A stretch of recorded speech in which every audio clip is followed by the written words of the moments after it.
Hello, thank you for joining us today. We're very excited to have you here, and we're really looking forward to having you on campus this August. I'm Jennifer Holmes. I'm Dean of the School of Economic, Political, and Policy Sciences, and I'm here with my Senior Associate Dean, Dr. Do-Young Kim, and our Graduate Advisor, Alex Gutierrez. So before we get started, I just want to tell you a few things about the school in general. One thing that's really unique is EPPS is a small focused policy school, but we're embedded in a large university with almost 30,000 students. So there's a lot of activity on campus. There are a lot of opportunities for collaborative engagement across campus with different schools. So it really is the best of both worlds because you get the small atmosphere and the intimacy of having a smaller school and getting to know your faculty, but you're really in that large R1 research university with everything that has to offer. And of course, one of the best things, especially if you're coming to Dallas from outside of the Metroplex, the state, or even the country, is it's a very active area. We've got great dining, world-class arts districts. We've got, of course, wonderful sports teams. But I think most important to everyone on this call is it is the fastest growing metroplex in the US. There's lots of job growth, higher than average, and it's a very vibrant, growing location. And of course, one thing, as I can say as dean, is we have a tradition of teaching excellence. We have many award winners for teaching, major teaching awards, myself included, and Dr. Kim. We offer quite a few master's degrees. So here you can see 10 of them. We have, and one other on the way that I can't quite announce yet, but should be approved soon, but applied sociology, criminology, economics, GIS, public policy, Masters of Public Affairs, political science, IPE, cybersecurity technology and policy, and social data analytics and research. And I'm very excited about our dual degrees. So we have two of them with international institutions. So first we have Phillips University in Marburg. This offers a master's in international political economy. And what's special about that is you spend 1 year with us here in Dallas and your second year in Marburg, Germany. And at the end, you will actually have work permission in Germany once you get that degree. So we're really excited about that. And we have another one with NCHU in Taichung, Taiwan, in data science. So it's with our STAR program here and their School of Data Science in Taichung. And we do have 6 doctoral degree programs, such as criminology, economics, and geospatial information science, political science, public affairs, and public policy, and political economy. But aside from those traditional doctoral degree, we also offer several multidisciplinary programs or specialization in order to meet the needs from the current market or recent research trends. Also, we recently created a master's degree in sustainability planning and policy jointly by multiple programs like GIS and public policy, public affairs. Also, our PhD in public policy, political economy program has several sort of trendy specialization, concentration, such as global health policy or cybersecurity and tech policy. We also do offer 6 STEM designated program here at EPPS. So if you're not familiar with the STEM designated program, if you get the degree from this program, international students get obtain a 24-month OPT extension to work and find a job in the United States with this degree. So this has a sort of great attention from our international students. We also have 13 graduate certificate programs throughout the EPPS, and a lot of our own doctoral and master's students also pursue obtaining one of these certificates for their career while studying. Of course, you can also pursue the certificate program only while working sort of outside, and also some of these certificate program can be added to your sort of doctoral or master's degree as well. So starting last year, we provide up to $2,000 scholarship per semester to all new master students during your time in our program, except for cybersecurity and policy students. And this scholarship will be automatically applied upon registration. So this is a great financial support to our students, and typically master students. But of course, we do have a lot of other types of scholarship from various donors, and we have actually over 10 to 15 different scholarship or fellowship we open for every spring, available for our graduate students. So also, some of the scholarship can be matched to our in-state tuition waiver program. So if you are selected for one of these eligible scholarship, and either international or non-residents, out-of-state students can maybe eligible to pay for only in-state tuition. We have some other exciting opportunities. We have an Archer program. So this is our semester in DC, and many times our graduate students will spend the summer in DC. So there's housing available that's provided by the program. The program offers some coursework, but also helps you get paired with an internship, either in a nonprofit or a government-related agency or an actual government agency. It's a very exciting process. It is a competitive thing with the interviews, and you have to write a policy brief, but it is a very good opportunity for many of our students. And we regularly have graduate students participate at least 1 or 2 a year. We're very proud of the quality of our faculty and students here at UT Dallas. So here we have some rankings. You can see, high rankings in criminology, good, economics, nonprofit management is the top in North Texas. Political science is up there. Public affairs is also the #1 in North Texas. And then the geospatial information sciences program has ranked very high for PhDs and masters as well. We also have some research centers that offer students a lot of opportunities. There's our Federal Statistical Data Center with the Dallas Fed. We have a geospatial health research group headed up by Dr. Kim. We have the Institute for Urban Policy Research. This houses our North Texas Quality of Life Survey and a lot of outreach with local organizations like Children's Hospital and other agencies doing really interesting work in evaluation research for Dallas and planning purposes. We have the Texas Schools Project, which houses some of the best data on educational attainment. So you can go through and evaluate the impact of different programs all the way to earnings on individual students later.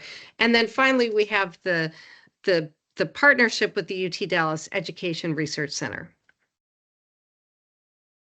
And here are a few of our recent winners of the President's Teaching Excellence Awards. As I said, Dr. Kim won this for his dedication to graduate students and online instruction. And we also have Meghna Sabharwal, who's done very well with graduate education. Then we have the Regents Outstanding Teaching Award winners. This is the state's highest award for faculty. So I won this back in 2011, and we have 4 additional faculty members who have won this. And so again, we have a tradition of teaching excellence. We expect that. And just so you know, I attend every single job talk for faculty members in the school. So we don't hire them if they can't teach. Here's just a few highlights of some of the research our faculty are doing and some of the other awards. So Dr. Pinehart got another award into the Academy of Distinguished Teachers. So they work on innovations to really help systemically improve teaching across the board. Patrick Brandt has yet another grant using on event data using AI and machine learning tools. And Camila Morales has another grant from the Institute of Education Sciences looking at some of those educational attainments of immigrants in schools. All right, well, I think this is a good time to pause for some questions. Let me see what we've got. All right, so here is one I will start us off with. So thank you for asking this question. This student wants to know about the scholarship fellowships available specifically for cybersecurity. That's a great question. We have one student organization, the Information Systems Security Association. We have a student group that's aligned with them. And just this year, they had $15,000 to give out to scholarships to cyber students alone. We also have for U.S. citizens and permanent residents, we have the Cybersecurity Scholarship for Service program. That is, I'm going to, we'll pop this in for people to see, but you have to be a U.S. citizen or permanent resident, and you've got about a week left to apply. This is a great program where you get paid to go to school, your tuition is covered, but then you have a service commitment with the U.S. government. So that's a really good opportunity. Let's see, Alex, here's one for you about what happens if you're in the cyber program, but you want to do the more technically sophisticated classes over in ECS in the Johnson School. Yeah, of course. So students that come from a computer science background or computer engineering background, as long as you have completed computer science prerequisites in your undergrad, I will review those transcripts and send them off also to the computer science department for their review. Once the department head approves that you do have the corresponding prerequisites, you will be eligible to take the computer science technical courses for the program. Now, Alex, do you want to talk about some of the campus housing options, or Dr. Kim, whoever wants to take that?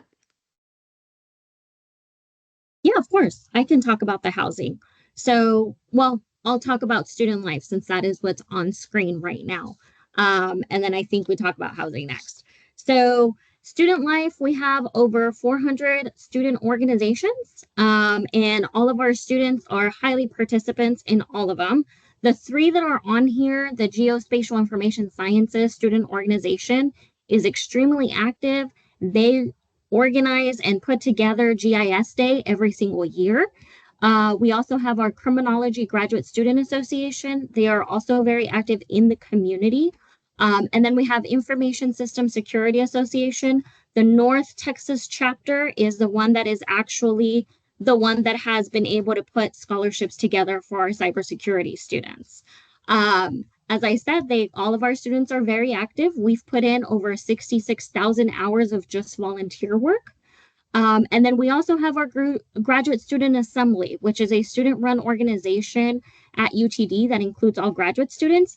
The current president for the Graduate Student Assembly is a cybersecurity student. So again, very active students that we have in the School of EPPS. And then, all right, Alex, here's another one for you.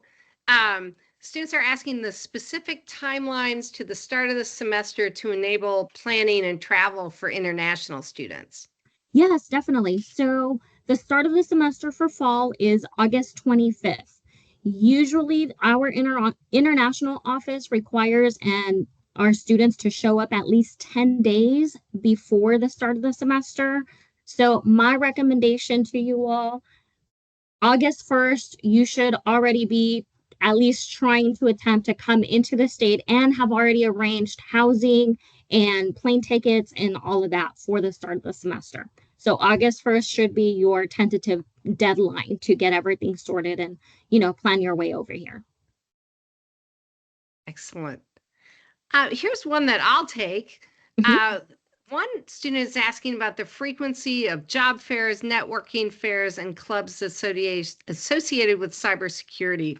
Tell you, the club is very active, and we do have, Dr. Kim has a slide later on just a session we had with some active cybersecurity professionals.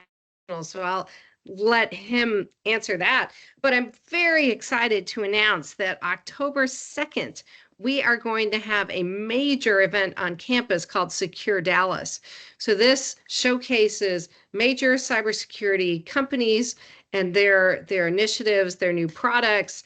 So students, we actually have, I think, 20 seats for our students to network, attend this conference free. It's a full day with lots of networking opportunities. We're very excited about that. That's probably the highest level opportunity we can get, and it's going to be an annual event. Dr. Kim, do you want to talk about financial aid or scholarships for international students? And I have one student who asked about IPE in particular. Sure.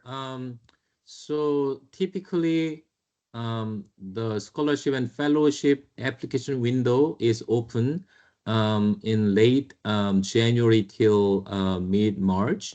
So basically, for this year cycle, we have already closed the first round, but good news is we have a second round is coming up soon. So if you're interested in applying, so if you are incoming students in this fall, starting this fall, then you can still apply for the second round. That's gonna open on Friday this week. But the second round will be open only for a few days, so probably until April 15. So you need to really apply during that window. So there's a still chance that you can get the scholarship and fellowship, then maybe attach it to tuition, in-state tuition waiver. So yeah, don't miss the opportunity to apply. But it may be a little bit competitive, but it will be carefully reviewed, and then will be selected among the many applicants. So yeah, IPE, even cyber, you can apply for this scholarship. Excellent. Well, here's another good one that I'll take. Are there partnerships with industry leaders or government agencies for internships and job placements? You know, we have worked very hard in that area. So just this year, we launched the Initiative for Civic Leadership. This initiative is all about government partnerships and internships and government agencies. We also have a separate similar initiative for placement in nonprofit agencies. And then we are working with career centers on industry, private sector placements as well. Career Services has career tracks and things like that that Dr. Kim will talk about soon. And all right, I think we'll keep going and we'll finish up with the Q&A in the next section. Okay, so the Edith and Peter O'Donnell Athenaeum, it is one of our most recent buildings, and it is actually our second location for the Crow Museum of Asian Art, which is currently located in downtown Dallas as well. It features 12 different galleries as well as a reading room. It's one of our most beautiful buildings on campus, I would have to say. And we are currently working on phase 2, and phase 2 is currently being worked on, and it will have about a 680 seat performance hall. Additionally, from the Athenaeum, I believe we also have some esports, and our esports is our most recent building on campus as well. It houses up to more than 100 PCs, and they are all built for competition. The monitors are also built for gaming, and all of these are open for all students across campus. You can check them out using your UTD Comic card. It is open from 10 a.m. all the way to midnight, so you can take a break from your classes and spend some time at the Esports landing spot, which is at the heart of campus. Housing options. This is everyone's favorite. So we do have multiple housing options on campus. University Village and Canyon Creek Heights is run and supervised by the university. Northside is our third-party partner. All three of them usually have housing. However, you definitely need to email housing@utdallas.edu for information on application and, of course, on how to reserve your room and how much tuition is with your room and board included. Northside, to be a little bit more specific, it has 4 phases. It includes indoor and outdoor wellness centers. It has 2 resort pools. It has some on-site retail and restaurants. Northside also has apartments that are furnished and not furnished. So you do have more options with Northside if you want to visit those opportunities as well. The best part about UT Dallas this upcoming fall, hopefully, maybe possibly spring, we have the new Dart Silver Line. This is our new train that will literally take you from the Dallas International Airport straight to the university. So it'll be the closest to many communities around the area to get students to campus, drop you off exactly in front of campus, making it a little bit more pedestrian friendly and, of course, more accessible. So this particularly will be very beneficial to international students and, of course, students coming from out of state to reach our campus.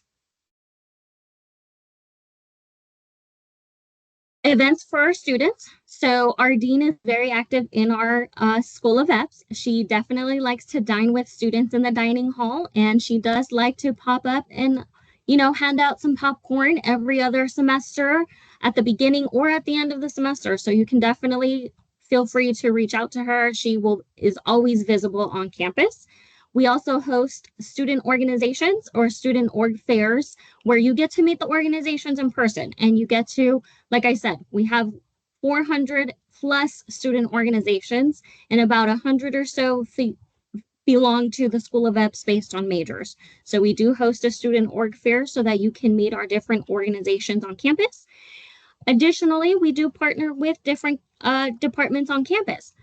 Our career center does have a designated career counselor for all of our students.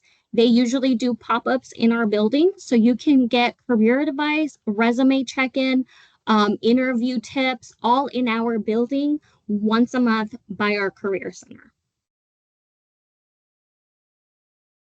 Okay, so our students not only enjoy a great time while studying here, but also find a lot of opportunities for their future career and future job market.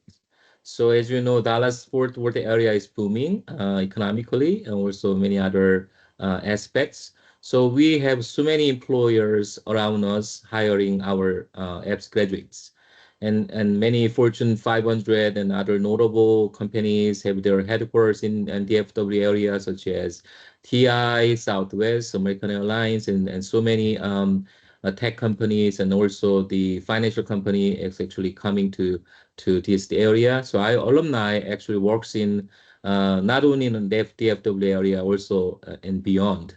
So and occasionally we have very special connection to our companies in town or in this area, and then have a lot of the career fairs on our campus, and a lot of companies are participating, and over 57,000 full-time job opportunities, and then so many internship opportunities available to our students. Very frequently, our students receive a lot of awards and scholarship outside from various organizations and conferences, and recognized for their research and other achievements.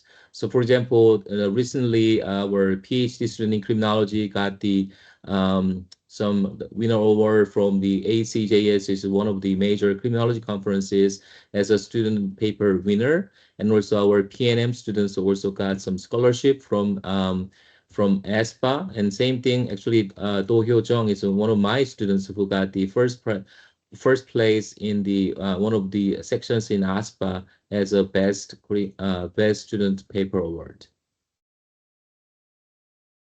We also do offer various community engagement events and also speaker series where students develop their professional skills and also networking opportunities. And particularly for graduate students, I studied GROW series, which is graduate readiness and orientation and workshop, and series back in 2021 during COVID. And we have so far had a total of 23 events so far covering so many different topics. And typically useful topic for graduate students, such as how to write a dissertation, how to secure research funding, how to find the government job.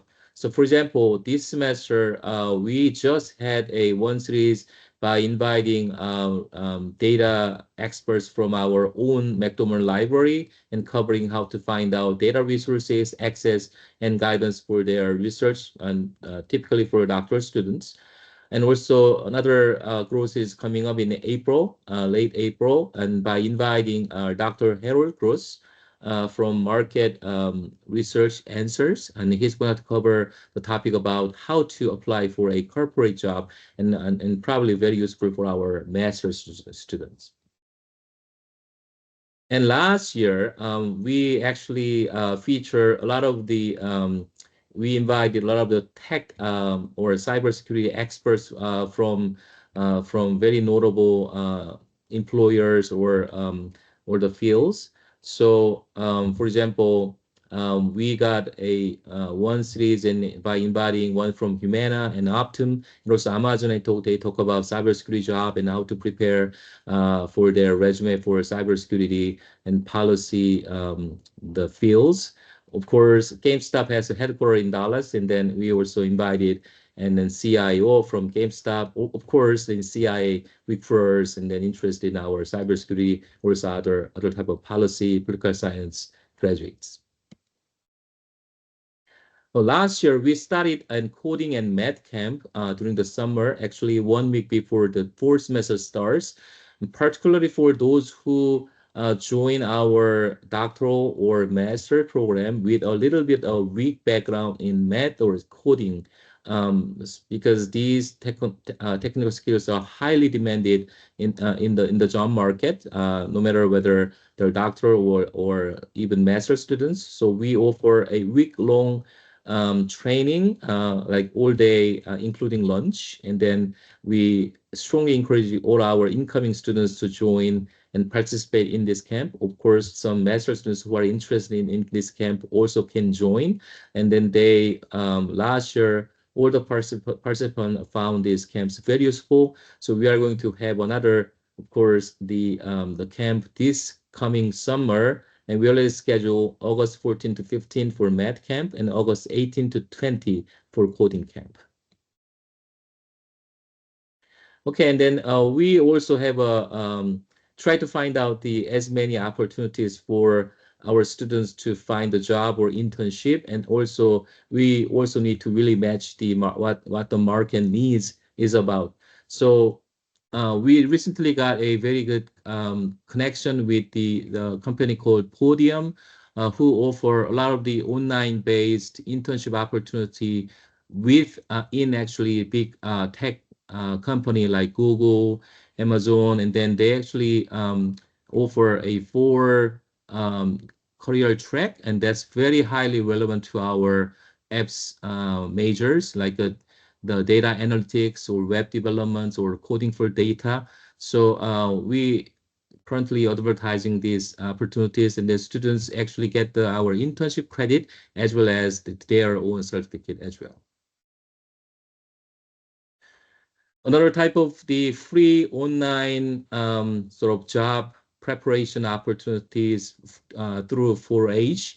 So at here, students can explore careers and prepare for their job with hundreds of the free job simulations.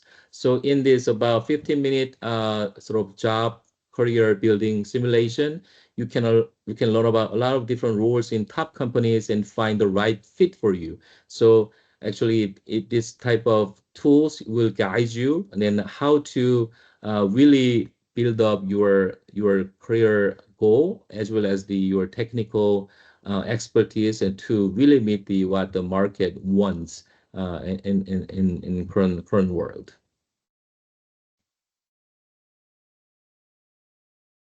All right, we're back to some final questions here. Let's see. I will say I just learned about Forage. It is so exciting. What's really nice is when you do the job simulations, you can signal to that company that you have learned about what you will actually be doing on the job. You finish the simulation, and then they often have kind of special access to apply for jobs. And so it really helps differentiate you as an applicant because you're a more informed applicant about what they're actually going to do. So it's a really exciting opportunity. Students can just kind of see what's a good fit for them. Let's look at a couple. I have one couple questions here about doctoral TA funding positions. And we've had a first round of offers, and because of graduate school rules that people have until the 15th to decide, and so we don't know at this time if there's going to be a round 2. So if you have specific questions, I'd say reach out to your the director of graduate studies in each program. Let me see if there's some others. Dr. Kim, do you want to talk about notifications on the scholarships, and then maybe just remind people when that second round will open up? Yes, I do see some question about how to apply. So as I mentioned, the first round is over, but second round, the web application portal will be open on Friday. So there's, I think, scholarship. Okay, let me try to be accurate. So if you go to if you simply Google UTD EPPS scholarship, then it will direct you to that page. So there's a page that lists out all of our available scholarships. So right now, it may say the scholarship, the portal is closed. But on Friday, the portal will be open. You can see that actually click link, apply link. So you can apply and see what scholarship is available and also eligible for a tuition waiver, then you can actually apply. But of course, you need to really read clear. So some scholarships are very specific to a specific program, like a public nonprofit management or specifically for cyber. So yeah, don't apply for some scholarship that's not relevant to your major. So once again, this Friday, which is April 11th till April 15th. So in the second round, it will be open only for 4 days, including weekends. So make sure you meet the deadline. But depending on the program, there may be some other type of the scholarship managed by each program. For example, in GIS, the GIS has a kind of a little unique program called Pioneers. So you need to also reach out to each program director to see what kind of the scholarship opportunities are available. But the scholarship that I mentioned is over like a school-wide scholarship that I actually manage and then organize the review committee and then select the winners. Well, I'm just answering one question about what are the highlights of campus, and I'm in the Q&A posting where you can do a virtual tour of campus so you can really get a good feel. What I like about campus is it's a big campus, but it's not too big. You can walk across campus, and I'd say probably 20 minutes from end to end, maybe a little farther if you go to the absolute farthest, but it's a manageable campus. We've got a lot of trees, we have fountains, there's a lot of shade, there's a lot of public space outside. It's very pretty, and there's a lot of art actually.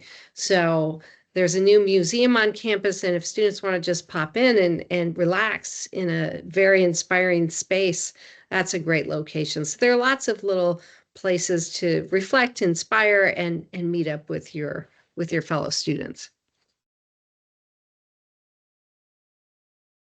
Let's see. Dr. Kim, do you want to talk about research opportunities?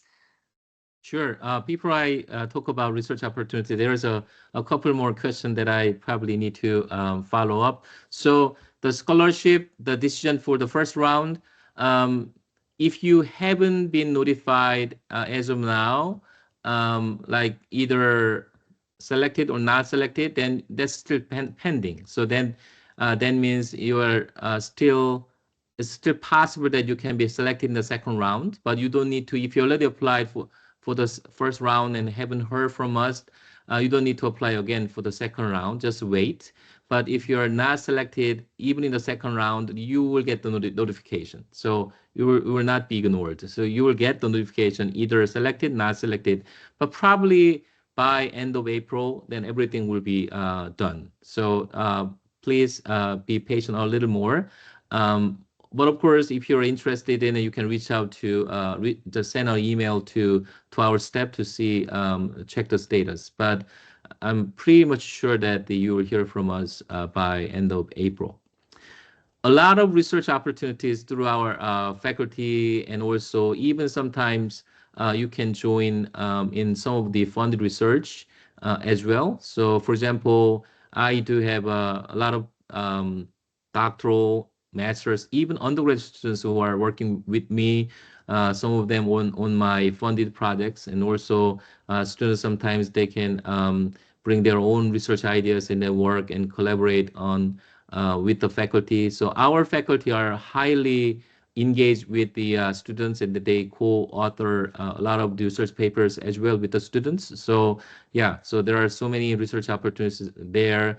And as the dean already mentioned, we have some the research centers, and then you can also reach out, and then from time to time we actually solicit some students who are interested in some research opportunities. And so sometimes our local industry partners also even reach out to me and to see whether whether we have some students who are capable of doing some data analysis with their data set. So yeah, as long as we have some skill set, and then you're interested in research opportunities, there are plenty of opportunities we have. Excellent. I'm answering one question in the chat right now. I think, Alex, there was one for you. Oh, I don't know. Maybe anyone can answer. This is a fun one. Any secret areas that would be good study areas? I like that one. You know, we do have one thing. We do have like little there are cubicles actually in the sky bridge between Green Hall and the administration building. So there are lots of these nice little cubicles lined up, and there's a lot of natural light because there's windows flanking both sides of that sky bridge. There are little places like that. There might be a little noise with people walking through, but it's generally quite quiet, and the light is fantastic. So I probably just, it's no longer a secret, but that's one thing that I would suggest. Also, along that hallway behind the dean's office, on that wall against by Dr. Scotch's office on the third floor, where the windows are coming, where the light is coming in from the windows. I know there's bar seating there for students to study. That usually is very empty, and not a lot of students know that that area is there for studying. So great natural light, like you said, Dean, and quiet, because there is hardly anybody around there. So the third floor is definitely a good place to study. Yeah, I'm going to answer this one. This is one student's asking if some universities are rescinding funding offers, and are we? We are absolutely not rescinding any offers at UT Dallas among TAs. So that's nothing to worry about. We are looking forward to having a nice full class of incoming students. So no worries here. Oh boy, campus has campus buses. We have buses. We have cycles. I don't think we have scooters, but there are a lot of skateboards. And let's see, tuition questions, that's on the registrar's page. And I'm thinking that's it for the questions. I'll post that link here shortly, and then maybe while I'm posting that answer, I'll let Dr. Kim and Alex give some last minute inspiration and information, or just a goodbye while I chat. Sure. I can actually, I see one question about SR. What can I Mhm. do with the SR degree?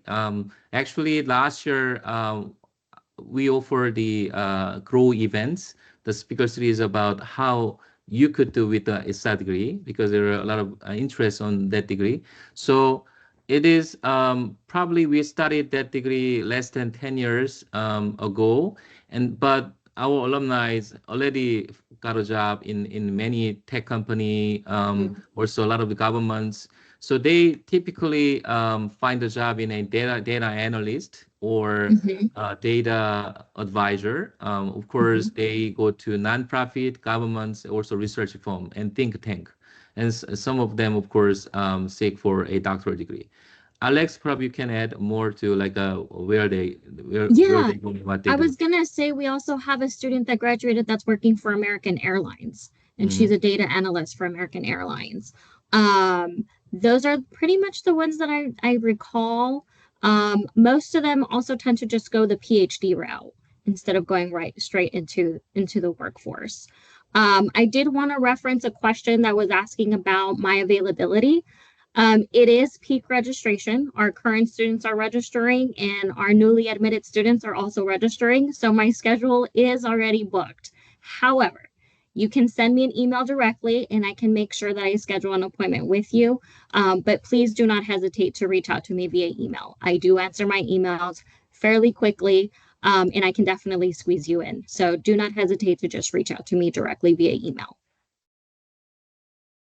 So I do have a couple of comments about the international students. So as you know that the this year maybe a little more difficult to get the visa in a smooth way. So um, if you decide to join UTD and then please sort of do the paperwork and then get the interview with the visa as early as possible.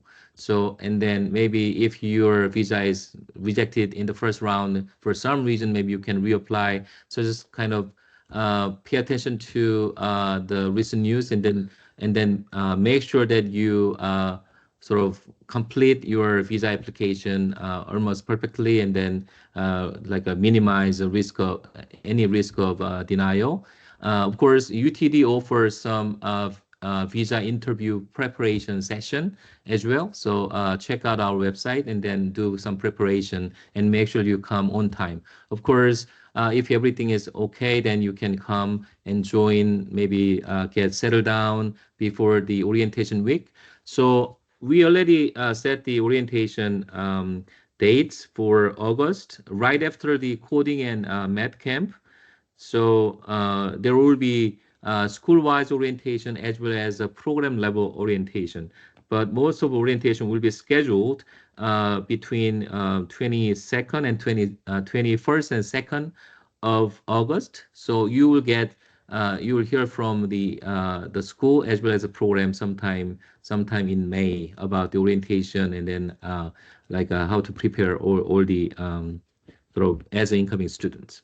So yeah, as my last words, we look forward to seeing you in August, and then please feel free to reach out to us, and then make sure you, of course, if you're still deciding, and then UTD is a great place to join, and then we are very happy to have you, and then make some connection with you, and then if you haven't accepted our offer, and then do soon because April 15th is sometime soon. Oh, here's a question. When can we start registering for PhD classes? I think that's very soon. So admitted students should be getting some information and guidance from the graduate program administrator or the director Mhm. of graduate study for each program. Mhm. And when does registration start? Alex, has that started for fall yet? Yes, it started on Monday. Everybody has a designated day and time if you accepted your admission already. If you accepted your admission within the last week, your registration will begin on April 28th. But again, keep in contact with me. I am here throughout the entire summer, so you will get quite a bit of emails. I will also send you specific department orientation emails as we get closer to August. We are so excited to see you on campus. And again, reach out to me if you have any questions with registration or your degree plan. All right. Well, thank you so much. I look forward to seeing you all on campus in August. And it'll be a little hot, but it's a great place to be. We look forward to it. Thank you, everybody. Thank you. See you soon.